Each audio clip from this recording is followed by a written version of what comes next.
responsif kalian. Please, aku minta tolong banget. Semisal teman-teman aku ngomong apa-apa, kalian kayak kasih obvious gitu ya, oke? Karena nilai kita tergantung pada responsif kalian. Kalau kita nggak lucu, lucu-lucuin aja. Karena kita juga masih, kita beda dikit ya. Oke, boleh dimulai ya teman-teman. Oke, dimulai. Nggak boleh dekat-dekat. Ya.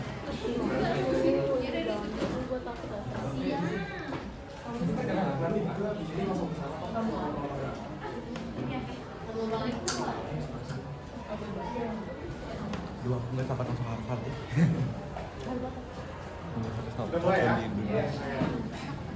Assalamualaikum warahmatullahi wabarakatuh. Waalaikumsalam warahmatullahi wabarakatuh. Halo semuanya. Halo. Halo. Hai. Hai. Halo. Halo, halo, hai. Halo. Oke, sebelumnya aku mau perkenalkan diri dulu. Aku Muhammad Hilario dari Program Studi Komunikasi Digital dan Media Sekolah Vokasi IPB University dengan nomor NIM J0401241218. Nah, sebelum kita memulai dan aku kasih tahu kita bakal ngapain, ada yang bisa nebak kira-kira kita bakal ngapain sih dari judulnya nih? Merepresentasikan kebudayaan Maluku. Oke, kampanye betul. Ada lagi yang mau nebak? Merepresentasikan kebudayaan Maluku. Ya, presentasi singkat tentang kebudayaan Maluku. Oke, jadi kesempatan kali ini kita akan mengkampanyekan festival budaya dengan kebudayaan Maluku. Oke, lanjut ke slide selanjutnya. Sebelum kita masuk kepada kampanye kita tentang festival budaya, ya kita bahas dulu pertama-tama itu sekolah vokasinya, yaitu tempat wadah yang mewadahi kita untuk melaksanakan festival budaya, yaitu sekolah vokasi IPB University. Jadi, sekolah vokasi IPB University ini pertama kali dibuat pada tahun 1979 dengan nama program diploma. Nah, terus berkembang seiring dengan berjalannya waktu, program diploma ini berubah namanya jadi Sekolah Vokasi IPB University pada tahun 2017. Nah, sekolah vokasi ini berorientasi pada program pendidikan keahlian, di mana di dalamnya itu penerapan ilmu praktik dibanding dengan ilmu teori jauh lebih besar ilmu praktiknya. Ada 17 prodi yang terdapat di sekolah vokasi. Nah, salah satunya ada program studi yang unggulan. Salah satunya itu ada digital dan media. Nah, sebelum masuk ke program studi komunikasi digital dan media, jadi sekolah vokasi ini terbagi menjadi dua daerah atau dua tempat, ada di Bogor Kota dan Sukabumi. Nah, selanjutnya yaitu pemaparan dengan rekan saya terkait dengan komunikasi digital dan media. Oke, semuanya tadi sudah dijelaskan tentang sekolah vokasi IPB University oleh rekan saya Aryo. Sekarang saya akan menjelaskan apa sih prodi komunikasi digital dan media. Dan sebelumnya perkenalkan, nama saya Muhammad Farid, mahasiswa sekolah vokasi IPB University program studi komunikasi digital dan media angkatan 61 dengan NIM J040141151. Jadi seperti yang sudah disebutkan, prodi komunikasi digital dan media adalah salah satu dari 17 program studi yang ada di sekolah vokasi IPB. Jadi prodi ini adalah salah satu program studi yang meluluskan mahasiswanya dengan gelar sarjana terapan atau bisa kita sebut D4. Nah, D4 ini udah setara sama S1 ya teman-teman. Nah, komunikasi digital dan media ini salah satu program studi terbesar karena tercatat tahun ini ada sekitar 350 mahasiswa dan mahasiswi. Nah, saking banyak mahasiswanya, bahkan program studi kami ini juga memiliki kegiatan perkuliahan di kampus PKSDU yang ada di Sukabumi.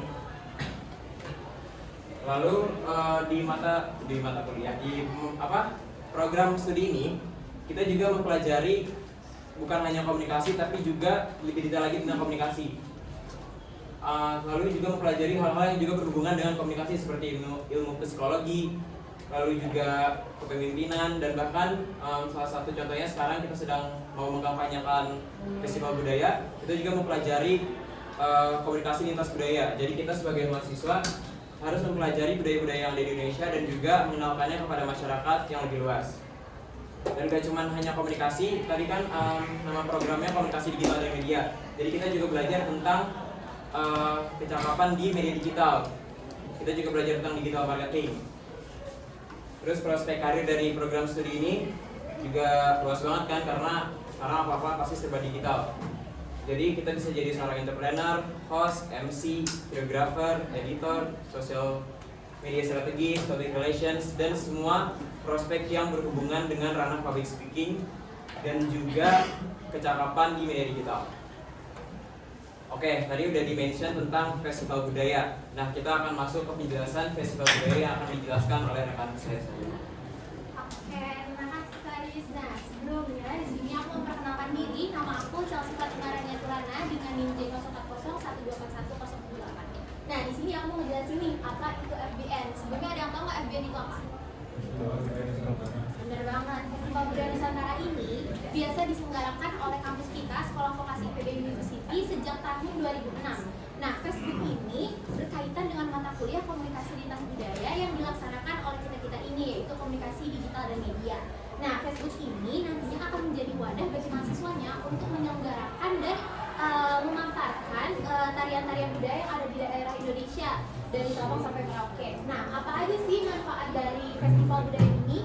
Yang pertama itu pastinya menumbuhkan rasa cinta kita terhadap Indonesia, tanah air kita. Yang kedua itu melatih soft skill kita, baik manajemen acara, cara kita berkomunikasi, dan juga kerja tim kita.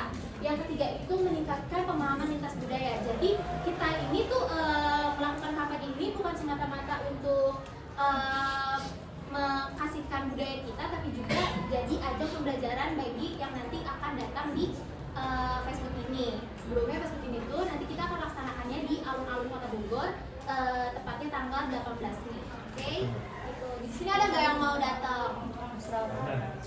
Mau nggak? Mau dong pastinya, karena pasti bakal rame banget. Dia pengen jadi penarinya.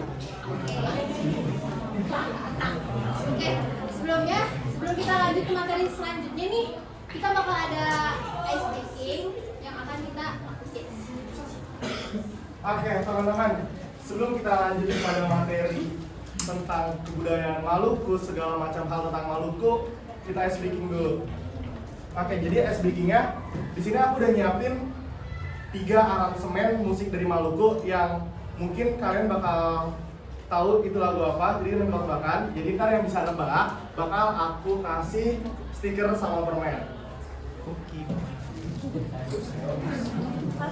Nah, salah satu lagu Maluku sekarang juga ada yang lagi trending, tahu kan apa? Nah,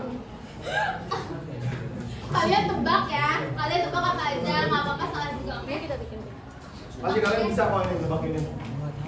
Nih, lagu yang pertama. Nih, loading, sabar teman-teman, sabar.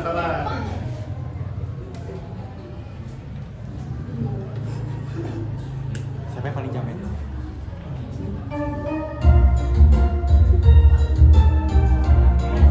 Ini dong, ini. Ayo.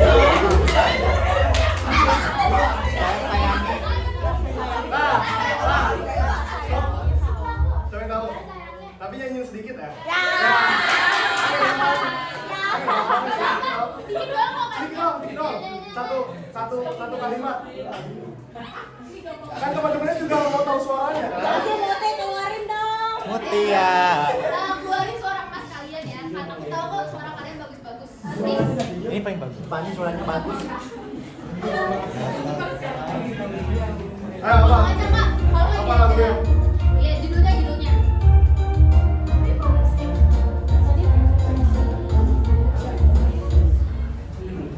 Apa?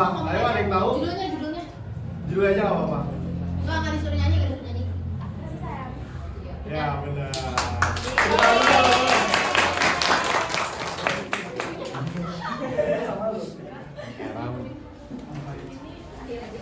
Terus lagi.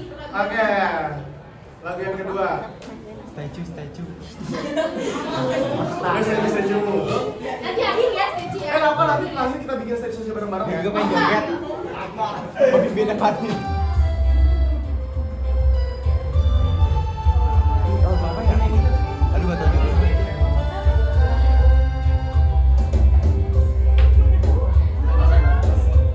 Nah, Tuh nih. salah.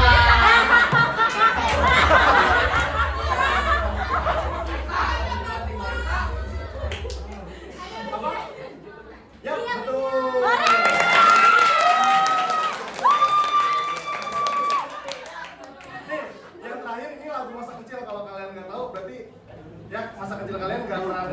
berarti. Masih tahu kok, masih tahu. Ini yang terakhir gampang banget.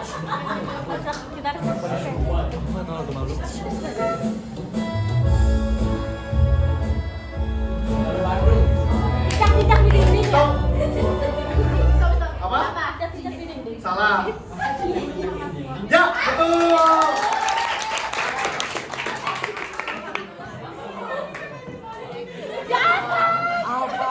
Aku mau jawab.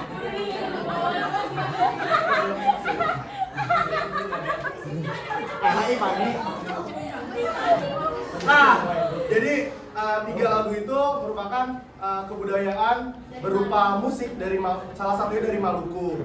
Jadi selain musik tadi, kita nanti juga bakal kasih tahu kalian apa aja sih yang ada di Maluku, mulai dari pakaian adat, terus adat istiadat, rumah ibadah, dan tempat wisata yang terkenal di Maluku.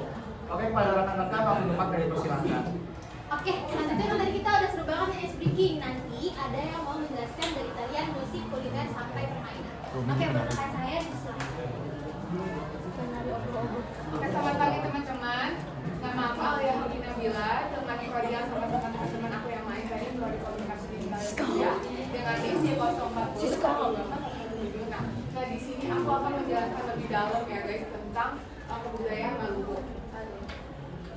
Nah, kalian tahu nggak sih kalau 52% dari masyarakat Maluku itu beragama Islam dan 39,5% dari masyarakat Maluku itu agama Kristen.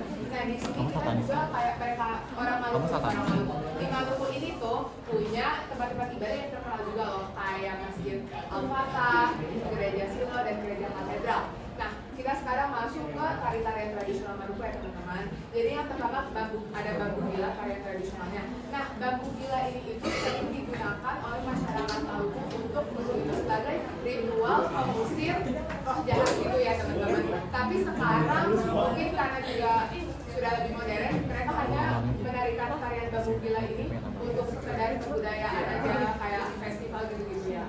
Sekarang dan kita masuk ke tari lenso. Nah, tari lenso ini tuh sering digunakan untuk kayak upacara adat, terus pernikahan, dan kayak acara-acara senang-senang ya teman-teman yang nggak terlalu formal gitu.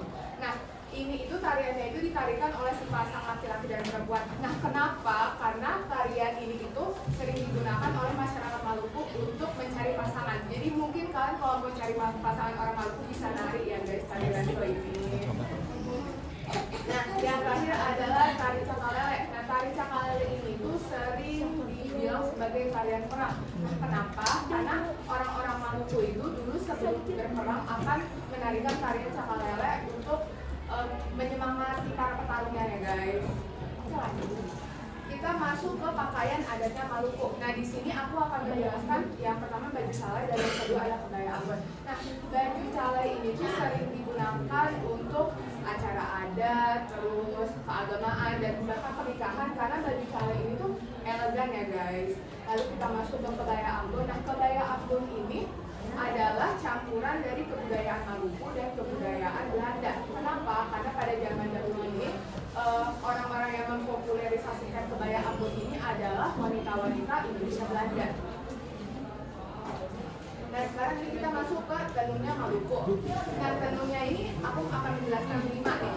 Jadi lap buka ini terinspirasi sama hewan seperti cicak dan kadal yang ada di Maluku.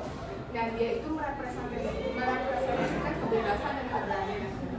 Lalu kita masuk ke tenun dugil. Nah, tenun dugil ini terinspirasi sama anak panah. Dia juga sering digunakan untuk acara seperti upacara adat sama acara keagamaan. Lalu masuk ke tenun tunis.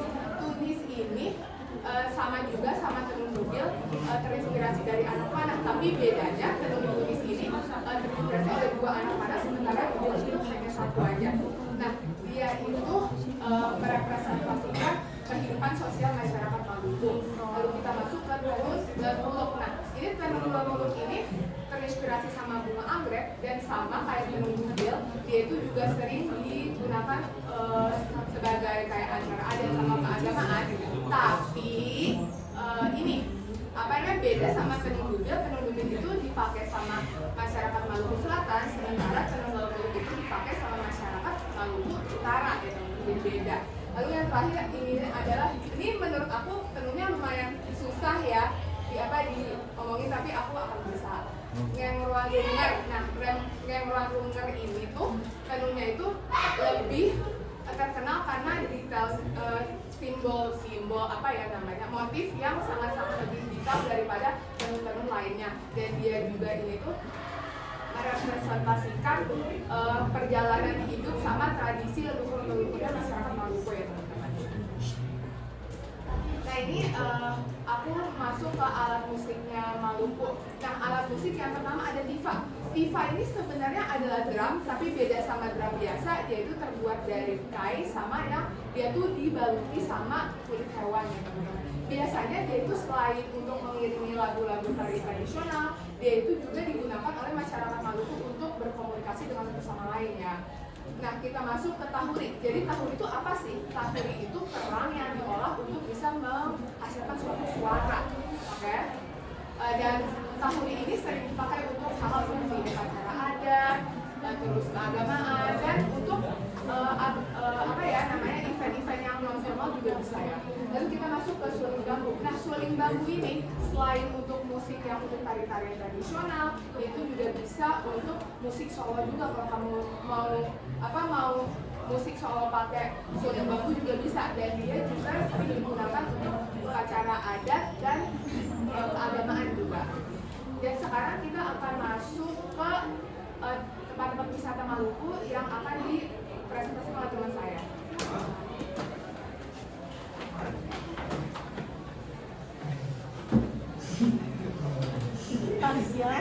Ya teman-teman semua, perkenalkan nama saya Muhammad Irfan dari Prodi Komunikasi Digital dan Media Angkatan 61 dengan NIM J0401241062. Nah, jadi di sini saya akan menyampaikan ada apa aja sih wisata yang ada di Maluku. Siapa tahu kan teman-teman semua rezeki nggak ada yang tahu. Siapa tahu kalian bisa jalan-jalan ke Maluku satu saat nanti dan kalian bisa mungkin mengeksplor wisata-wisata yang ada di Maluku. Nah, jadi yang pertama itu ada pantai. Di sini yang pertama itu ada Pantai Liang, yang ini Pantai Raja, yang ini Pantai Ora. Jadi ketiga pantai ini terletak di Maluku Tengah. Nah, terus untuk peninggalan-peninggalan yang ada di Maluku sebenarnya banyak. Cuma yang paling terkenal tuh ada dua. Yang pertama ada Benteng Amsterdam. Jadi Benteng Amsterdam sendiri ini merupakan peninggalan Portugis, di mana ini merupakan salah satu tempat gudang rempah pertama yang ada di Indonesia. Jadi kalau kita ketahui dari dulu kan Portugis itu menjajah Indonesia karena alasan rempah-rempah. Nah, jadi ini merupakan salah satu tempat di mana mereka menyimpan rempah-rempah yang mereka ambil tersebut. Nah, yang kedua ada Benteng Belgika. Jadi Benteng Belgika ini merupakan salah satu benteng pertahanan yang dibikin oleh Portugis. Namun setelah itu diambil alih oleh Belanda dan diperbaiki lagi oleh Belanda, sehingga ini menjadi haknya Belanda untuk menjadi markas militer Belanda pada zaman dahulu. Nah, selanjutnya ada monumen Martha Christina yang di atas. Jadi ini merupakan Martha Christina merupakan salah satu sosok nih. Kalau saya bisa bilang ini merupakan salah satu sosok wanita yang sangat kuat menurut saya, di mana dia pada zaman penjajahan Belanda di usianya yang 17 tahun, dia itu sudah berani melawan para penjajah. Tidak menggunakan senjata apapun, dia hanya berbekalkan batu untuk melawan para penjajah. Nah, yang terakhir itu ada monumen Patimura. Siapa sih yang nggak tahu Patimura? Jadi Patimura itu merupakan pahlawan nasional yang berasal dari Maluku. Nah, jadi monumen Patimura ini ditaruh di lapangan Merdeka yang ada di Maluku. Itu sekaligus tempat di mana Patimura dihukum gantung oleh Belanda pada zaman dahulu.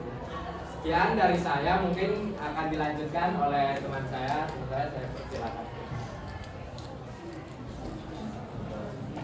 Oke, sebelum kita masuk ke flora dan fauna yang ada di Maluku, sebelumnya aku mau perkenalkan diri dulu. Perkenalkan, nama aku Reina Prastika dari Program Studi Komunikasi Digital dan Media dengan NIM J0401124113. Nah, mungkin kalian udah familiar ya sama foto Gunung Cendrawasih ini dijuluki sebagai gunung dari surga karena dia itu memiliki keindahan pada bumbunya. Selain itu, Gunung Cendrawasih juga dijadikan ikon dari daerah Maluku. Nah, selanjutnya ada Kakatua. Kakatua ini banyak ditemukan di daerah Indonesia bagian timur, khususnya di Maluku. Selanjutnya ada Vanila, Cengkeh, dan Pala. Mereka ini sekumpulan komoditas rempah-rempah yang sudah cukup populer pada masa zaman penjajahan.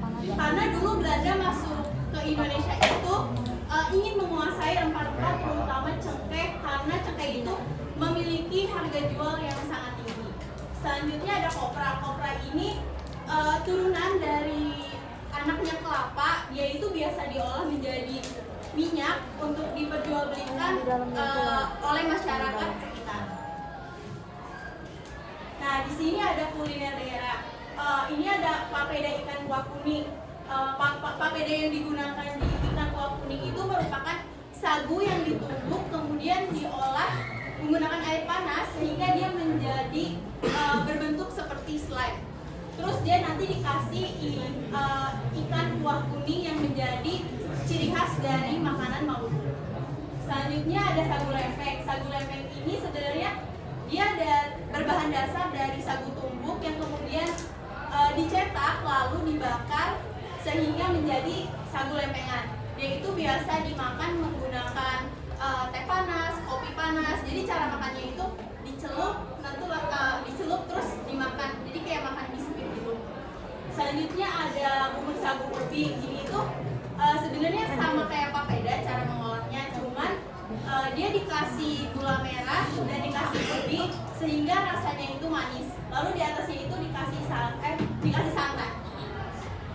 Terus ada es pala. Es pala itu palanya itu menggunakan pala yang masih muda sehingga rasanya seperti buah kelapa dan bisa disajikan panas atau dingin.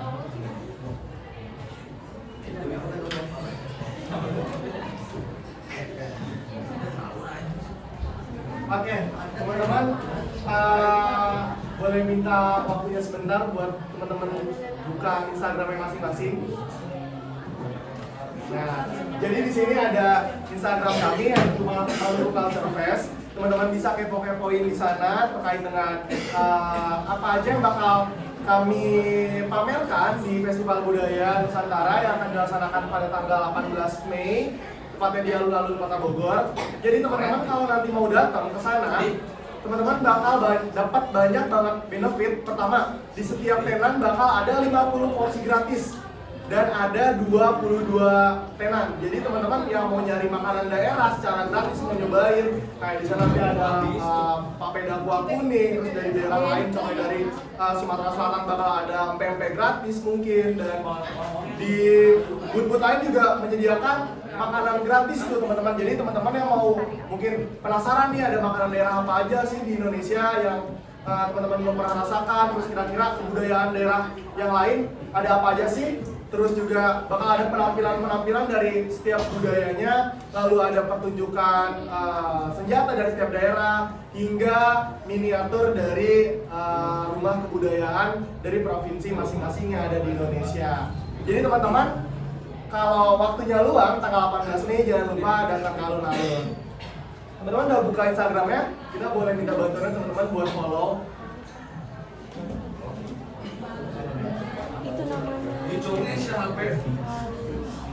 Nah, teman-teman nanti juga di hari H juga bakal banyak banget merchandise yang bakal dibagiin dari teman-teman budaya di setiap booth. Jadi teman-teman kalau mau mengoleksi merchandise dari masing-masing budaya, tepatnya kita nanti di alun-alun bakal ada 22 booth budaya yang bakal kita pamerkan. Dan jangan lupa teman-teman boleh kalau udah follow Maluku Culture Fest bisa buka Maluku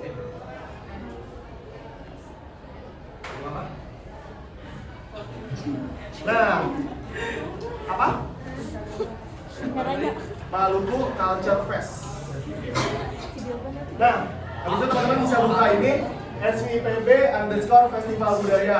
Nah, acara ini udah dilaksanakan dari tahun 2009.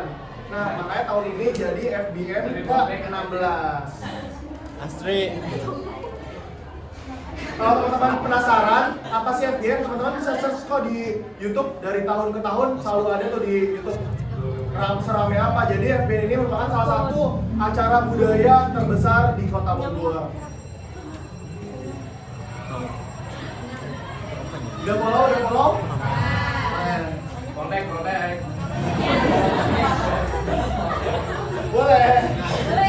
Boleh kalau datang ya. Nanti di fallback pakai akun pribadinya ya Pak. Masuknya gratis kan? Gratis. Gratis tuh. Iya, datang aja. Dari pagi kita Dari kita mulai opening dari jam 7 pagi, closing jam 5. Tapi kalau teman-teman mau ngincer makanan gratis, itu biasanya pagi. Karena pasti bakal rebutan dan sore biasanya habis.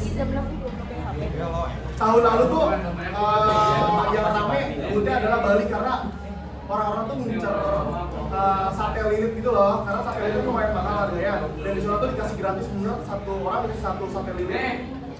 Dan masih provinsi lain juga kayak gitu, kayak mereka jor-joran banget buat nyediain 50 porsi gratis.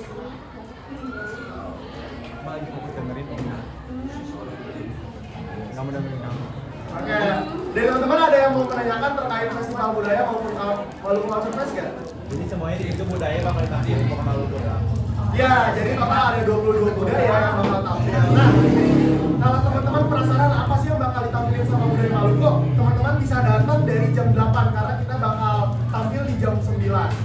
Kita bakal menampilkan tarian Cakalele, Saureka-reka, satu lagi Elarotane. Kalau tadi teman-teman lihat bambu gila, nah kita bakal nampilin bambu gila juga. Terus ada permainan nggak? Teman-teman permainan pakai bambu yang terus dibuka tutup itu. Nah itu juga bakal ada di sana.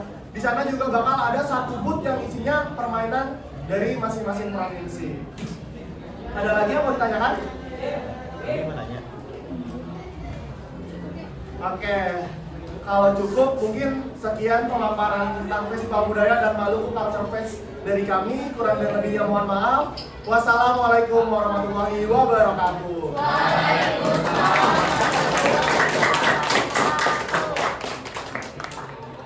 Thank you ya guys. teman makasih banyak ya.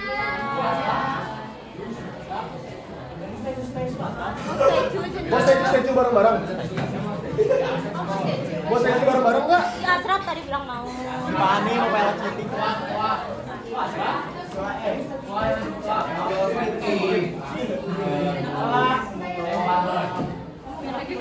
Guys, mau bikin stay bareng-bareng nggak? Arsya katanya mau tarik perut. Si Arsya katanya mau tarik perut. Video tadi semangat.